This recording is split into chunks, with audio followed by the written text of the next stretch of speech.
You know that feeling? You're stuck in this endless loop of research. You're absolutely convinced that the next article, the next report is going to be the one that gives you that crystal clear answer you need to make the perfect decision. Sound familiar? Well, let's dive into exactly why that happens. So you start digging, and of course, more data pops up. You gotta be thorough, right? Can't miss anything. So you gather more facts. You're building your case piece by piece. And then you really get into the weeds. You're hunting for every single detail. Every little bit counts. Or so you think. And all this work, right?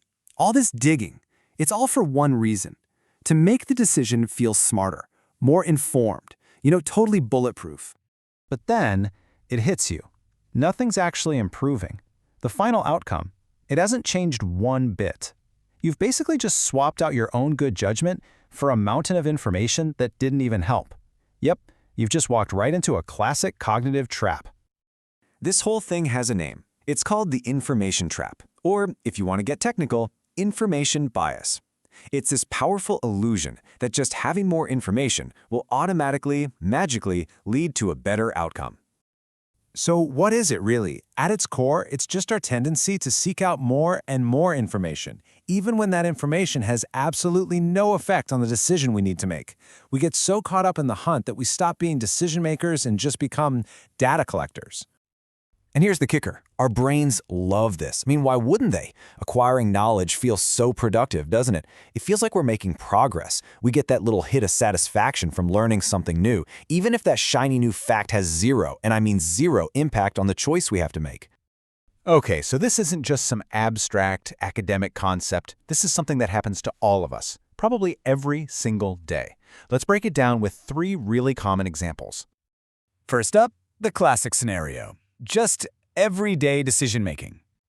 Okay, think about booking a hotel, right? You find a great one, it's in your budget, it's in the right spot. But do you book it? No. Instead, you spend the next 3 hours reading 50 more reviews, and guess what? They all say pretty much the same thing. You gathered a ton of data, sure, but your decision, it was already made. The only thing that actually changed is that you're now 3 hours behind. All right, next up, let's take this to the office. We're talking about analysis and planning. How many meetings have we all sat through where this exact thing happens? The slide deck starts at 10 slides, then it's 50. There are charts for everything. But all that extra complexity, it doesn't bring any more clarity. It just buries the one, simple, original insight under a gigantic pile of data. And for our final example, let's talk about something we all face, problem solving. Oh, this is a big one. You've got a pretty straightforward problem. The solution is right there, it's obvious, but you just keep investigating. What about this edge case? What about this what-if scenario? It creates this feeling of motion, like you're doing something really important, but it's not progress. You're just spinning your wheels. So if it's so obviously inefficient, why on earth do our brains do this to us? What's the big psychological payoff here? Well, it really boils down to a few things.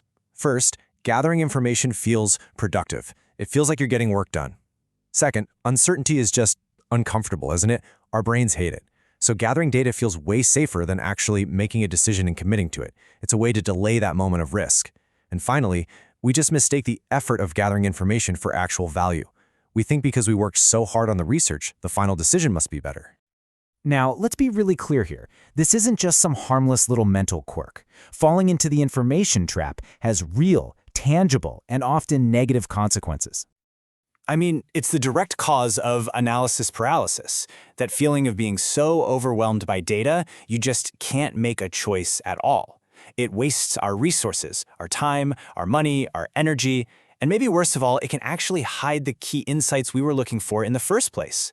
All that noise just leads to inaction. And here's the crazy paradox of it all.